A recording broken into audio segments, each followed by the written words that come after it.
And tonight we'll be looking at BUS 207, which is titled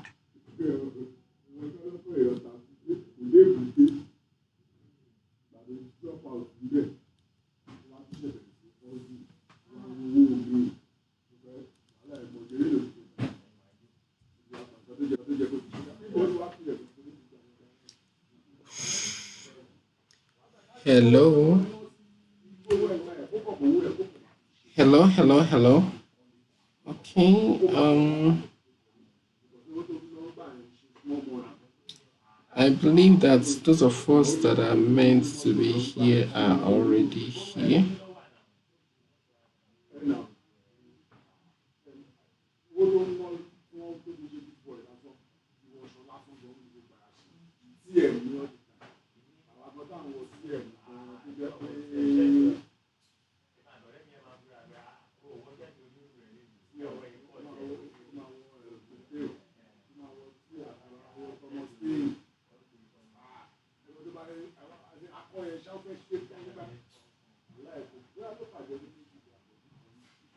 Okay, so the course we are looking at is still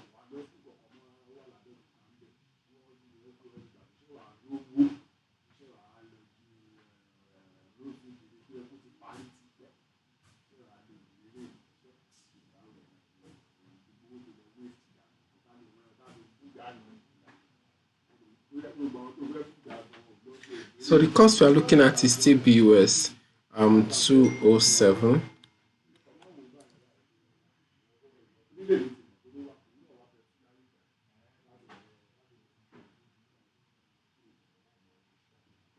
Okay,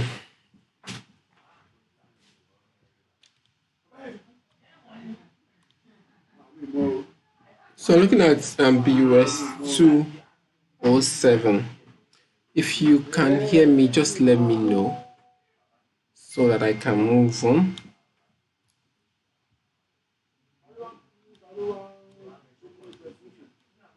Okay.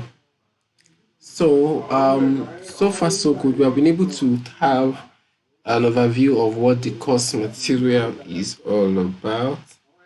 We have also started talking about the course, okay, and we have introduced this evening's class and looked at those things that is expected to be learnt at the end of the day. So we will have to move on. The recordings of everything we have done before now is available or will be made available if you can find it. So for the few minutes we have left, let's quickly see how far we can go with this particular um, class. Good. So communication process, according to this material, is a process whereby information is enclosed in a package and is discrete and imparted by sender to a receiver via a channel medium. So that is where um, they got communication process from. A process whereby information is enclosed in a package and is discrete and imparted. So when something is discrete, that means that thing is not continuous. All right. You know what you want is measurable, obviously, and then of course the sender is the one releasing it. Okay, and he does that through a medium. There is a platform for that to happen. Platform could be a mobile phone. The platform could be a mobile phone. The platform could be a television set. The platform could be a magazine. The platform could be anything. All right. So whatever it is that acts as a means through which the sender is able to connect the as well is able to connect the sender is what we call a channel or medium. All right, and then the sender, or rather, yeah, the receiver has got to what decode So the receiver has got to decode, all right? He has got to decode the message. So when we say decode, decode means to recognize and interpret the message. So you need to be able to decipher it. You need to be able to break it down. You need to be able to give it a proper meaning. That is what we mean by what decode. So for you to decode, it means you understand the message. All right. And then you give the sender feedback. So every message has a feedback.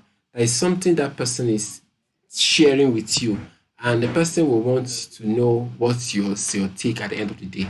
Okay, so it will take you understanding the message properly, process it, then give the right feedback. Communication requires that all parties have an area of communicative commonality. So all parties in this case includes both the sender and the receiver. There must be an area of commonality. That means that they must share something in common. There must be a reason for them to be in that place or position whereby they can be able to share information to each other. Every one of us here has a level or area of commonality, and that is the fact that we are all students, we are all colleagues, we are studying the same course. I am the tutor, I'm a coach, and of course, I have to be here to tend to my clients. So that is something bringing us together. That's his area of what commonality. There are auditory means, that is auditory means of communication, such as speaking and singing, and sometimes tone of voice, and then there is also the non-verbal. So the auditory has to do with you voicing out, okay, making sure that your receiver, gets your message by hearing and listening to you speak. And then we have the non-verbal, all right? We have physical means such as body language, sign language, paralanguage, touch, eye contact, and by what writing. So these ones are non-verbal means of communication. Okay. So when we say paralanguage, what could it mean? Some of us might be wondering. All right. Obviously, from the way it was being used in the sentence, you should know that paralanguage is a non-verbal means of communication. Is a non-verbal means of communication. So we speak paralanguage when we grab, when we whisper or shout. Okay, when you emphasize certain words, wave our hands, frown or smile, laugh or cry, string vocal identifiers like uh, okay, between our words, or speak faster or slower. Each of these actions tells our listener something. So what you heard is what you call paralanguage. So sometimes your facial expression, use of certain kind of expressions when you are speaking. I think the is very, very popular and common among us today. So those are what paralanguage. Now, communication is thus, having looked at all this, a process by which we assign and convey meaning in an attempt to create shared understanding. This process requires a vast repertoire of skills in intrapersonal and interpersonal processing, listening, observing, speaking, questioning, analyzing, and evaluating. It is through communication that collaboration and cooperations occur. So communication is thus a process by to create shared understanding. All right, that is someone wants others to understand or know what he or she knows. Okay, that intent actually creates communication. Now, this process, that is the process of communication, requires a vast repertoire of skills. You need to have a lot of skills for you to be able to communicate effectively. Skills in interpersonal and intrapersonal. So intrapersonal has to do with just you, an individual, within an individual. And then interpersonal has to do from with one individual to the next. It's also requires listening.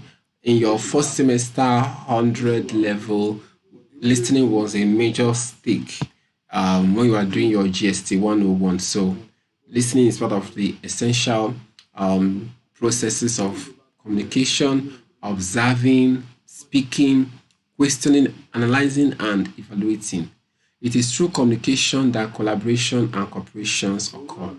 There are also many common barriers to successful communication, two of which are what message overload, and the other one is what message complexity. So, message overload is when you have so many messages coming to you at the same time, and then message complexity is when you have messages you really cannot understand. Then, communication modeling. So, communication skills, looking at the what importance of removing barriers.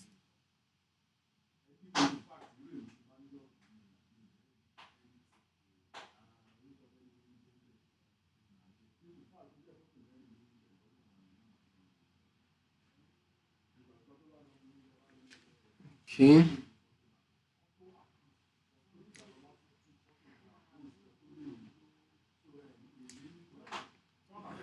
Now, problem with communication.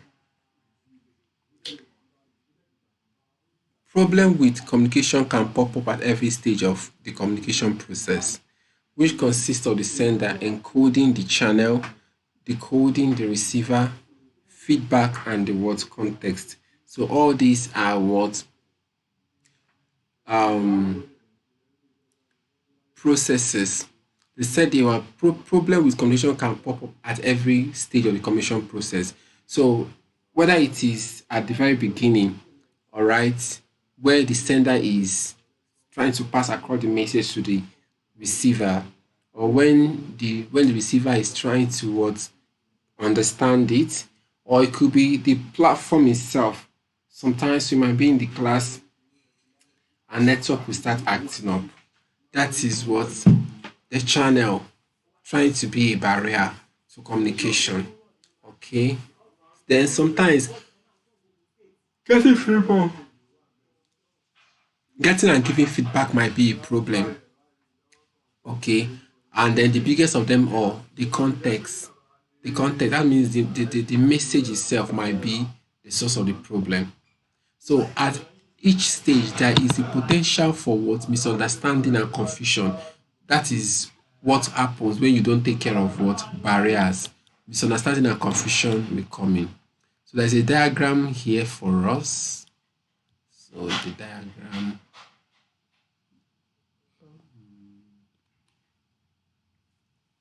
So that's communication processes. I believe you can see it. So you have the source.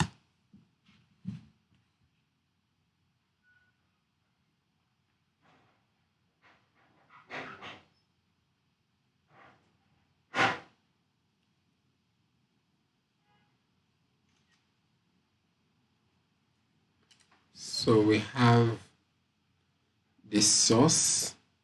Okay. So the source is from the sender. All right. Then the sender has to encode the message before he can pass it, and he passes it through um, a medium which is known as the channel. The channel could be like in this case now I'm using YouTube, so YouTube is the channel, okay, for me to pass across the message. The message itself that you can see moving from this arrow to the this arrow that has message, that's the content you are passing. So in this case, the content of our course material is the what message. All right. Aha. Then from there, you yourself that is a receiver must be able to what to break it down, understand it in such a way that um you'll be able to carry out an instruction that is coming to you. Now, the most important thing I want you to know here that at every point here, problem can come in. All right. The source of the information can be the source of the barrier. All right. That will have senders barrier to communication. All right. It could be at the point of what encoding it, problem can come in. All right. Because definitely you that is sending the message must be able to send it in a way that the person you're communicating to will be able to understand. All right. The platform you're using might be a problem. Sometimes network can be acting up and you'll not be able to make sense of something that you are trying to like the people you're talking to will not be able to make sense of what you're trying to share. All right. And then sometimes not everybody is skilled, because this is a skill. You must have that skill, the skill of being able to decode messages. Most listeners don't have that skill, and that could be a big problem.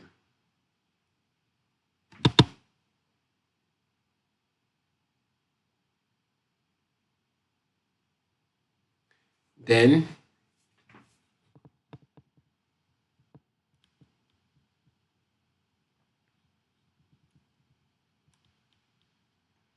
now to be an effective communicator,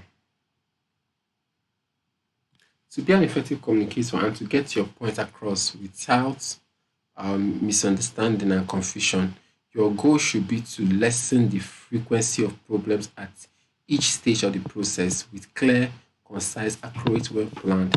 Avoid issues, confusions from coming up at any given point in time. All right, that is just it. Then we have the source. We're looking at problems that comes, from the source and how it could be taken care of.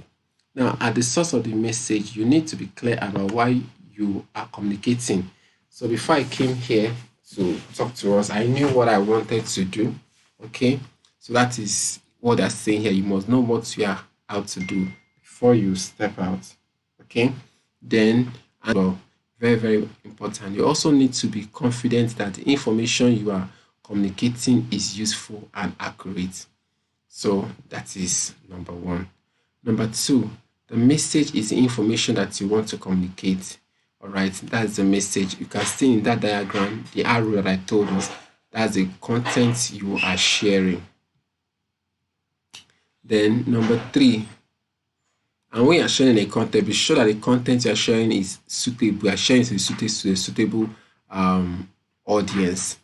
Then encoding is the process of transferring information you want to communicate in a form that can be sent and correctly decoded. That's what I just said. Maybe we must be able to share something in a way that people will be able to understand you. As I'm here communicating with us, I if I was to be speaking over your head, or presenting myself in a way that is very very ambiguous, you might not be able to make sense of what I'm saying. Okay, so it's very very important. Your success is not only on your ability to convey information clearly and simply, but also on your ability to anticipate and eliminate sources of confusion. There's always sources of confusion. There are always those areas that will make your receiver not get what you're saying in clear terms. Try to notice ahead and eliminate them. A key part of this is knowing your audience. Very very important. Failure to understand who you are communicating with will result in delivering messages that are misunderstood. Then we have the channel. So messages are conveyed through channels, with verbal channels including face to face, okay, meetings, telephones and visiting, and then we have written channels, all right, including letters, email, memos, reports. So these are what they're saying. Now, different channels have different strengths and weaknesses. For example, it is not particularly effective to give a long list of directions verbally. When while you are quickly why you will quickly cause problem if you give someone negative feedback using email. So it's very very important for you to know that different channels suit different purposes. Okay. Now decoding. Just as successful encoding is a skill, so is successful decoding, involving, for example, taking time to read a message carefully or listening actively to it. Now, just as confusion can arise from errors in encoding, it can also arise from errors, decoding errors. This is particularly the case if the decoder doesn't have enough knowledge to understand the message. Does not have to understand the message. That is, in this part, you are supposed to take a very good look at the message and try to understand it. All right. When you don't have proper understanding, you may not be able to decode properly. And then we have receiver. Your message is delivered to individual members of your audience. No doubt you have in mind the actions or reaction you hope your message will get from the audience. Now, keep in mind though that each of these individuals enter into the communication process with ideas and feelings that will undoubtedly influence their understanding of your message and their response. To be a successful communicator, you should consider these before delivering your message and act appropriately. So, the receiver is the person that receives your message, and once they receive it, there's a feedback you should be expecting. They can react anyhow. So, whatever it is that they are going to bring out, you should anticipate it and make proper arrangements for that ahead of time. Then we have feedback. Your audience will provide you with feedback as verbal and non-verbal reactions to your communicated message. Pay close attention to this feedback as it is only thing that can give you confidence that your audience has understood your message. If you find that there has been a misunderstanding, at least you have the opportunity to send the message a second time. That's for feedback. All right. So when they misunderstand you, don't start shouting or acting unruly. Send the message again. That is what a senior or matured business person would do. Remember that we are the courses of business communication.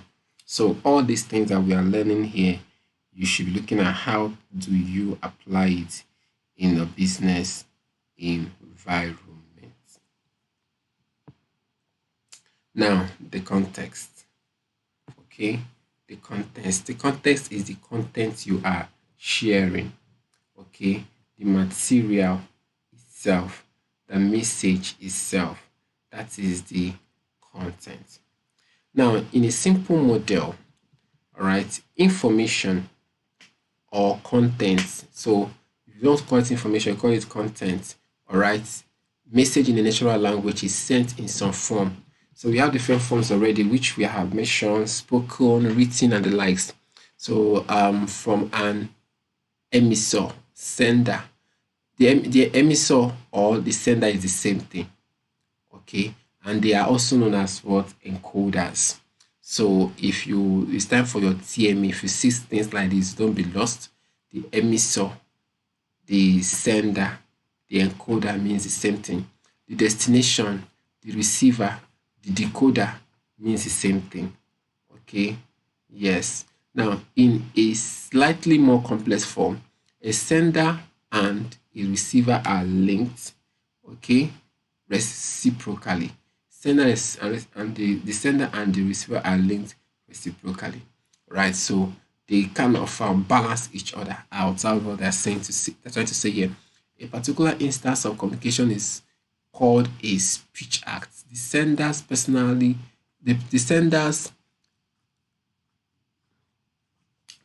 filters and the receiver's personal filters may vary depending upon different regional traditions, culture, or gender, which may alter the intended meaning of message content. So, what I just say here is that we all come from different background and we all have different nature, which could rub off on the reactions and the feedbacks that messages get. Okay, now going for communication noise on the transmission channel. All right, reception and decoding of contents may be faulty, and thus the act may not achieve the desired effect. One problem with this encode, transmit, receive, decode model is that process of encoding and decoding imply that the sender and receiver each possesses something that functions as a code book, and that these two code books are at the very least similar, if not identical. Although something like code books is implied by the model, they are nowhere represented in the model, which creates many conceptual difficulties. Creating and delivering the effective presentation requires basic understanding of communication process. Now, between parties, communication includes acts um, that confer knowledge and expression, give advice and command, and ask question. These acts may take many forms in one of the various manners of communication. The form depends on the abilities of the group communicating together. Okay, communication contents and form may make messages that are sent towards a destination. The target may. So we have seen the different processes involved in communicating, from the sender, encoding the messages and then transferring it through a medium or channel to the sender. Sorry, to the receiver, who decodes it and then gives feedback. And then they now talk about what the communication barriers, which can be in two forms. It could be in the form of what that is obstacles to communication. It could be in form of what information overload and information complexity. And we now went on to see that these problems, whether it is barrier or anything you want to call it, can arise at any stage. It could start even before the messages could start developing. That